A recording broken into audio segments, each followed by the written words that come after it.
नमस्कार. छत्रपती एज्युकेअरमध्ये तुम्हा सर्वांचे स्वागत आहे. आपण या व्हिडिओमध्ये महाराष्ट्रामधली जे काउन्सिलिंगचा शेड्यूल आहे वेटरनरीचा त्याच्याबद्दल डिटेलमध्ये माहिती घेणार आहोत. चॅनलवर नवीन जर असाल तर चॅनलला सबस्क्राईब करा. आमच्या चॅनलवर वेटरनरी तसेच महाराष्ट्रामधील BMS, BHMS कोणती MBBS, BMS, BHMS कोणती पण महाराष्ट्रामधली काउन्सिलिंग असू द्या, तसेच सेंट्रलची MCA काउन्सिलिंग असू द्या किंवा वेटरनरी काउन्सिलिंग ऑफ इंडियाची सेंट्रलची काउन्सिलिंग असू द्या, सर्वबद्दल व्यवस्थित त्या माहिती पुरवली जाते.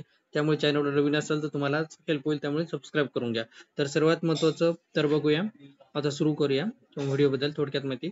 तर जर आपल्या वेटरनरीचा BVC प्रोग्राम 25-26 तुम्ही बघू शकता ऍडमिशन प्रोसेस. तर आपल्याला जे ऑनलाईन फॉर्म भरायचा आहे त्याची तारीख आहे 2/7 ते 12/7 पर्यंत तुम्हाला ऑनलाईन अप्लाय करायचे वेटरनरीच्या काउन्सिलिंगसाठी. त्याच्यानंतर लास्ट डेट हे जम्मू आणि काश्मीरच्या विद्यार्थ्यांसाठी आहे. आपल्या महाराष्ट्रामध्ये जम्मू आणि काश्मीरच्या विद्यार्थ्यांना सिटीजवर राहतो ते 14/7 ते पर्यंत त्यांना करायचे. नंतर ज्या विद्यार्थ्यांनी रॉंग डॉक्युमेंट्स सबमिट केले त्यांना 16/7 पर्यंत त्यांची लिस्ट येऊन जाईल.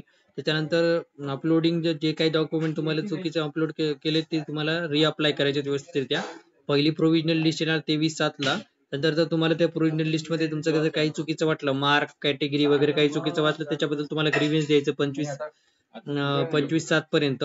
त्याच्यानंतर तुमची जी आहे फायनल मेरिट लिस्ट 31/7 पर्यंत तुमची फायनल मेरिट लिस्ट येईल. त्याच्यानंतर जे तुम्हाला आहे ते 2/8 ला ऑप्शन द्यायचे तुमच्या कॉलेजचे. 2/8 तारखेला रिजन कोटासाठी पहिला रिजन कोटाचा राऊंड येईल. लक्षात असू द्या, वेटरनरीच्या काउन्सिलिंग मध्ये 2 कोटा राहतात. एक रिजन कोटा राहतात महाराष्ट्रामध्ये स्पेशली, आणि एक स्टेट कोटा राहतो. तर असे 2 कोटा राहतात. तर रिजन कोटासाठी जे आहे 70% सीट्स रिझर्वेशन राहते आणि स्टेट कोटासाठी 30% रिझर्वेशन राहते. एवढं एक लक्षात असू द्या.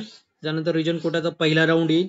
त्याच्यानंतर जे लास्ट डेट आहे रिजन कोटाचा राऊंड जॉईन करायची ती 7/8 जॉईन आहे. 7/8/2025 पर्यंत जॉईन करायचं. त्याच्यानंतर वेटिंग लिस्ट येईल तुमची.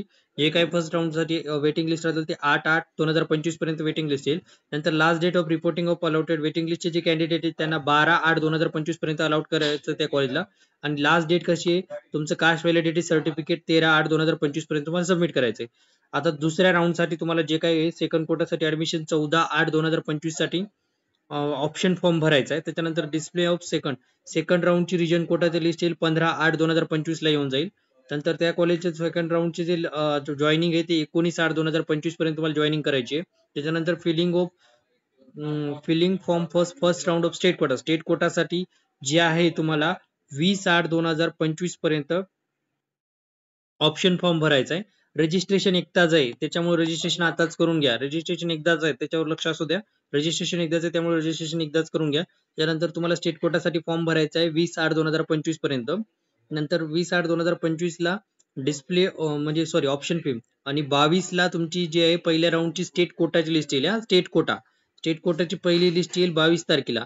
22/8/2025 म्हणजे ऑगस्ट महिन्यामध्ये. नंतर त्याचं रिपोर्टिंग आहे कॉलेजला लास्ट डेट 26/8/2025. नंतर display of allotment of first round of state quota waiting list कॅन्डिडेटची वेटिंग लिस्ट कॅन्डिडेट जर राहतील त्यांची येईल 20/8/2025 ला, सॉरी 28/8/2025 ला काय वेटिंग लिस्टच्या कॅन्डिडेटची लिस्ट येईल. त्याच्यानंतर last date of reporting of allottees first round state waiting लिस्टचा 1/2/2025 पर्यंत तुम्हाला वेटिंग लिस्ट येत असते. वेटिंग लिस्टचे पुन्हा सिलेक्शन होईल. त्याच्यानंतर 2/9/2025 पर्यंत हे करायचे, जॉईन करायचं वेटिंग लिस्ट.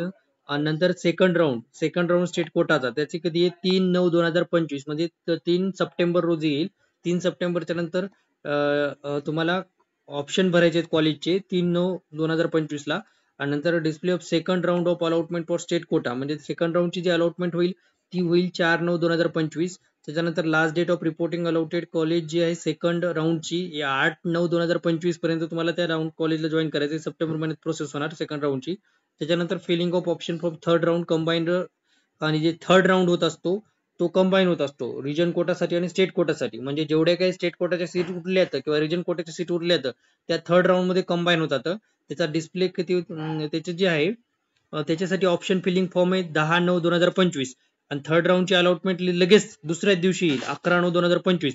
आणि तुम्हाला कॉलेजला जाऊन जॉईन करायचे 15/9/2025 म्हणजे 15 सप्टेंबर पर्यंत.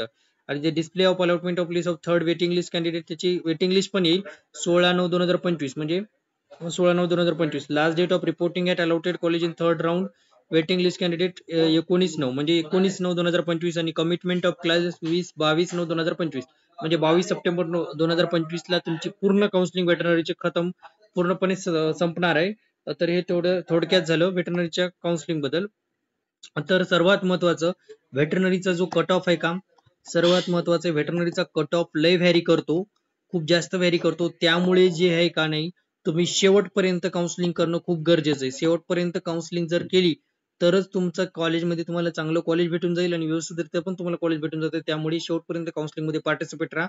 म्हणजे टोटल जे तुमचे 5 राऊंड झाल्यासारखे होतात. 2 जे आहे स्टेट कोटाचे राऊंड होतात, 2 जे आहे रिजन कोटाचे राऊंड होतात. त्याच्यानंतर जे आहे पहिले रिजन कोटाचे राऊंड होणार, नंतर स्टेट कोटाचे राऊंड होणार आणि जर उरलेल्या सीट असेल तर थर्ड राऊंड होतो. आणि थर्ड राऊंड जे होतो त्याच्यामध्ये जे आहे थर्ड राऊंड मध्ये जर रिजन कोटाच्या आणि स्टेट कोटाच्या सीट उरल्या तर मिळून 2 वर्गाचा मिळून थर्ड राऊंड होत असतो.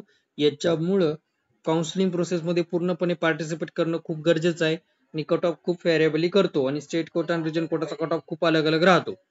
या व्हिडिओमध्ये एवढंच. व्हिडिओ आवडल्यास व्हिडिओला लाईक करा, चॅनलला सबस्क्राईब करा आणि जर काउन्सिलिंग बद्दल काही डाऊट असेल तर तुम्ही कमेंट करू शकता आणि कॉल मेसेज पण करू शकता. तुम्हाला व्यवस्थितरित्या माहिती पुरवली जाईल. धन्यवाद.